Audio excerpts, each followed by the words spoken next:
Silakan duduk Bapak Ibu yang terkasih, Shalom.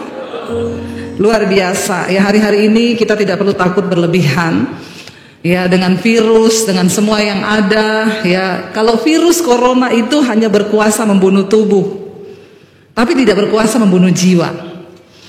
Takutlah kepada Allah yang berkuasa membunuh tubuh dan jiwamu di dalam neraka. Ada virus-virus yang lebih mematikan yang dapat membawa kita kepada kematian kekal. Lebih bahaya dari corona, kepahitan. Amin. Amarah, kebencian, ya, yang masih hidup di dalam kepahitan, amarah. Suami istri tidak omongan, yang berantem. Tapi saya yakin di sini sudah tidak ada. Amin. Ya, berantem 5 menit cukup. Habis itu sudah berbaikan. Nggak usah lama-lama, ya. Yang namanya kematian itu kalau datang nggak usah ditakuti, saudara. Saudara mau sembunyi sampai kapan juga, ya. Kalau sudah waktunya mati, nggak usah tunggu kena corona, kepleset di kamar mandi juga bisa. Nggak usah tunggu kena corona, ya. Tapi kalau belum waktunya mati, biar kena corona berkali-kali tidak. Contohnya saya ini sudah berkali-kali kena corona. Saya hidup berdampingan dengan corona. Tetapi belum waktunya Tuhan. Tapi kita jangan mencobai, tetapi jangan takut berlebihan. Banyak orang takut berlebihan hari-hari ini. Udah mulai percaya, udah mulai datang ke gereja. Omikron. Habis Omikron ada apa lagi? Ya, apa lagi? Kita nggak tahu. Tapi yang penting, saudara, mari kita taruh iman kita pada Tuhan. Bilang, bagiku hidup Kristus, mati adalah keuntungan. Sehingga kapanpun Tuhan mau panggil, aku udah siap Tuhan. Karena itu selama diberi waktu hidup, hiduplah berdampak. Supaya waktu kita mati kita nggak nyesel.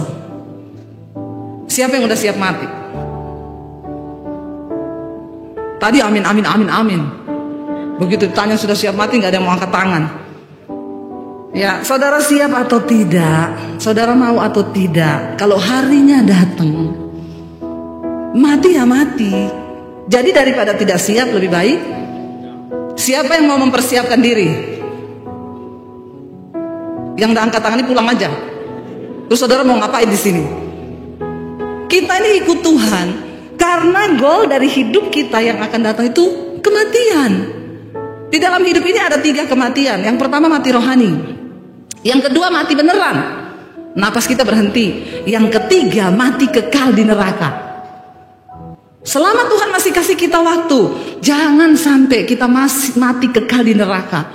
Mati beneran, semua pasti.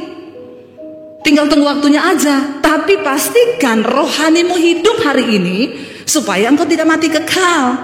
Yang harus kita takuti itu mati kekal, bukan mati secara tubuh. Makanya selama diberi waktu, mari kita berdampak hidup ini. Hari ini saya pengen lanjutkan khotbah tadi pagi. Tadi pagi saya bicara tentang Daud, ya. Saudara, Daud itu berkata dia percaya kepada Allah. Waktu aku takut, aku percaya. Dan itu tidak gampang. Kenapa? Karena banyak orang Kristen berkata percaya pada Tuhan, tapi hanya sedikit yang berani mempercayakan hidupnya kepada Tuhan. Tidak semua orang percaya pada Tuhan itu mempercayakan hidupnya kepada Tuhan. Itu berbeda, saudara.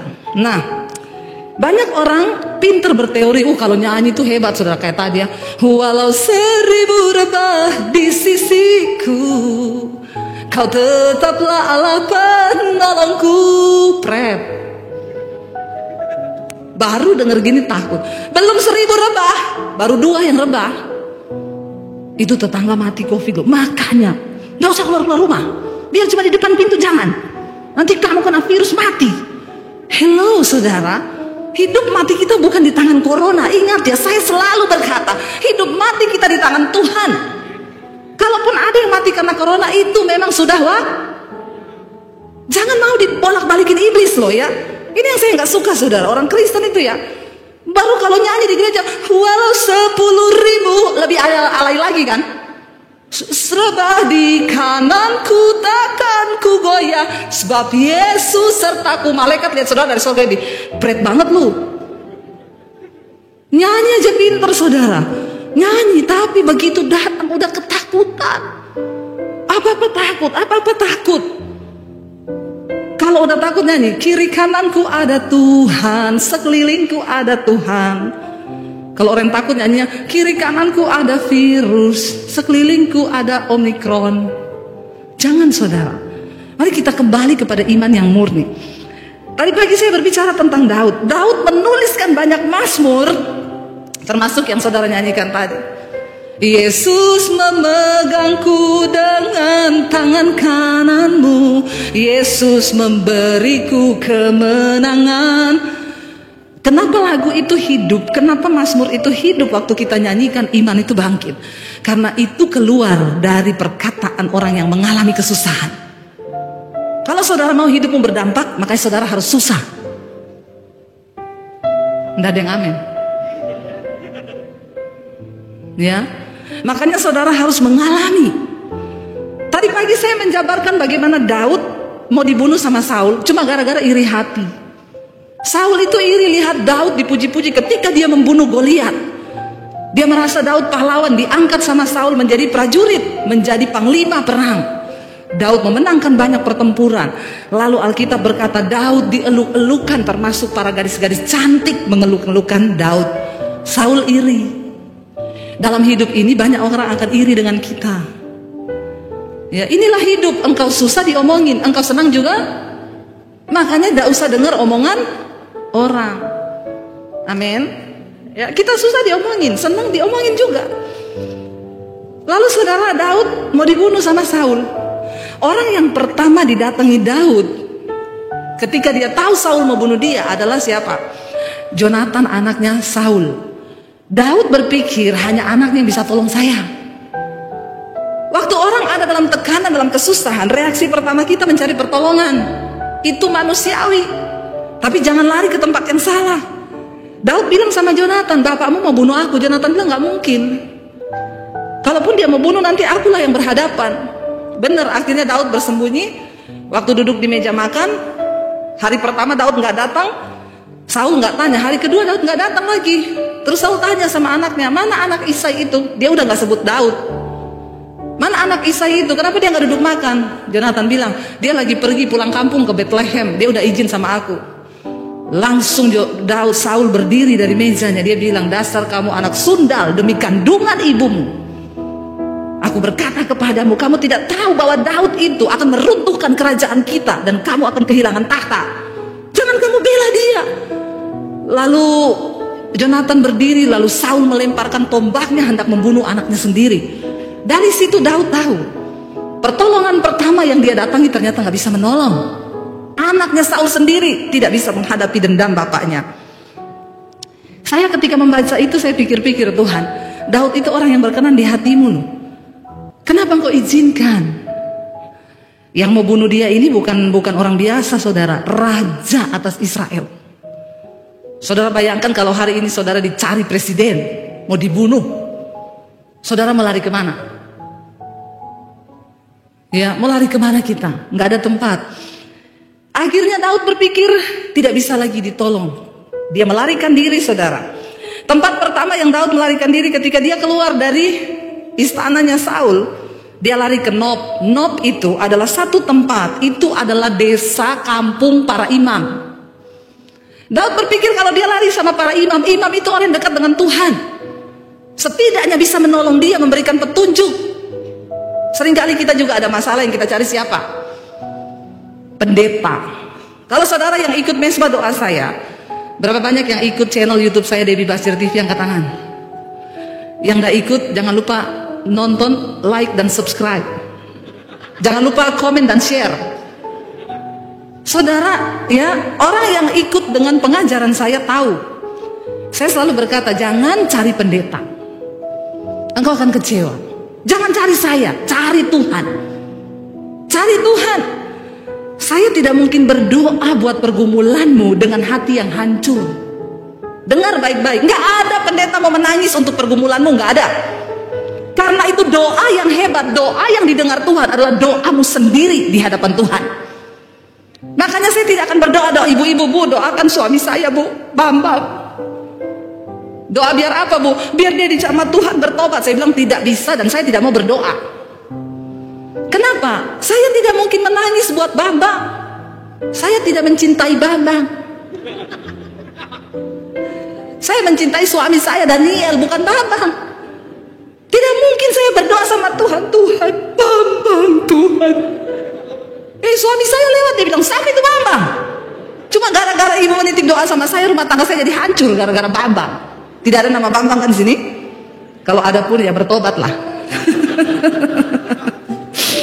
Saudara, ya, tidak mungkin saya menangis buat suamimu, itu tidak mungkin. Makanya Yesus bilang, tangisi dirimu sendiri. Datang sama Tuhan dengan imanmu. Saya selalu berkata, tidak ada dokter hebat, tidak ada pendeta hebat. Yang ada itu Tuhan yang hebat dengan imanmu yang hebat dan luar biasa. Ayo alami Tuhan sendiri. Engkau punya hak istimewa untuk datang kepada Tuhan. Jangan titip doa. Tapi banyak orang Kristen tuh suka dibodoh-bodohin. Yang mau berangkat ke Israel, tulis doamu, nanti saya doakan di Israel. Emang kalau didoakan di Israel terus Tuhan dengar?